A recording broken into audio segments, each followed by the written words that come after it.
Hey everyone, in today's video I'm going to show you how to edit a YouTube video as quick as possible using Descript's edit for clarity function and all the other good stuff that's in there. Now recently I put out a video showing how I use Descript to do my social content, and in this video we're going to edit that video. Inception.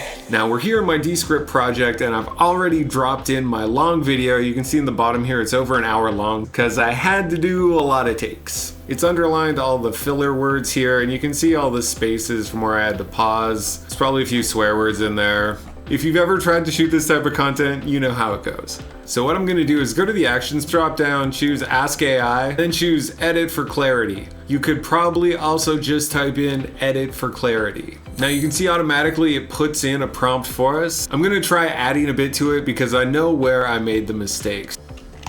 Start with period, no swear words. So let's submit that and we'll see what happens. It looks like it's cut out all of the first stuff. I'm just gonna quickly read through it here. I'm gonna go ahead and copy the edits to a new composition so that I'll keep my main one intact here. If you haven't used compositions before, it just makes another entry in the dropdown and you can switch between them by just clicking. So now I'm just gonna give it a quick watch. Hello, aspiring video editors. So the first thing you'll notice is it's left the gaps in, but that's super easy to get rid of. You just go up here and you go shorten word gaps. You can choose the length, so anything longer than 0.3 seconds should shorten to 0.12, which is the value I used in the last video. I'm just gonna click shorten all, and my 40-minute video just became a 20-minute video. So now I'm gonna roll it from the top and see what I get here.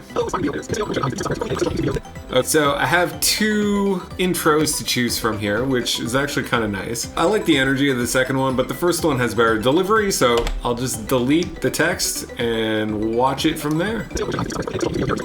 So again, it's giving me two, and that is totally fine because it lets me just choose what I want it to be.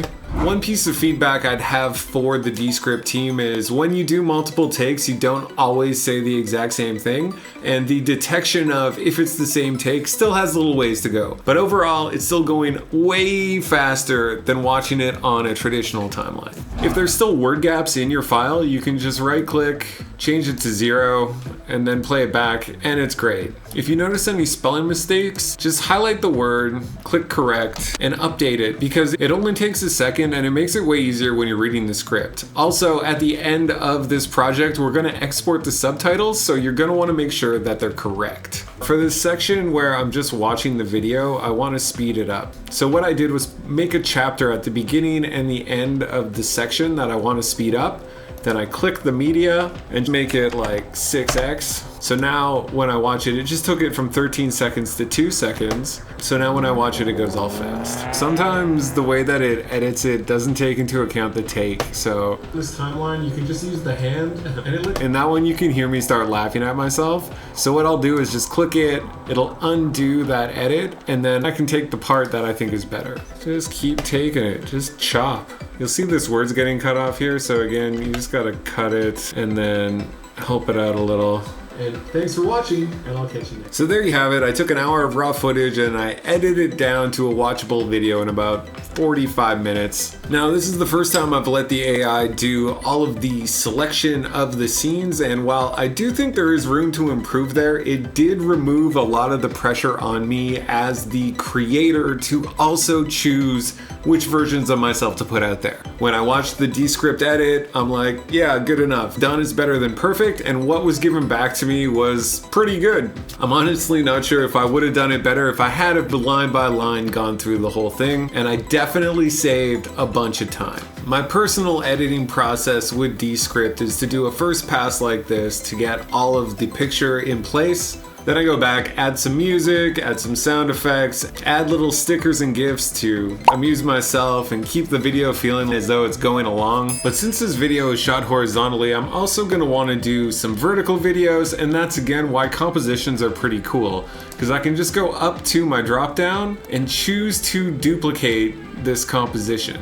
It'll take a few minutes because of the size of my original file, but now what I'll do is change the aspect ratio of this composition by just going to the captions, and then when I import it, it'll give me this error saying that the orientations don't match, so I just choose match orientation. And now it's created a mobile-friendly version that I can use. Now, TikTok is moving towards horizontal video, so you can upload your horizontal video there. But for Shorts and Reels, to have the ability to quickly make a composition that fits is pretty sweet. So as far as I know, that's the fastest way to edit a YouTube video from a long single shot. I love the composition ability. Since I'm already the creative and the presenter, it's nice to have something make the first pass of creative decisions for me, and the ability to make a composition that flips out to mobile and then can be adapted to other platforms is really nice, because as a single producer, it's hard to get content out everywhere. If you like this video, I'd ask that you subscribe to my channel, like the video, tell a friend, buy me a coffee, say what's up on Twitter.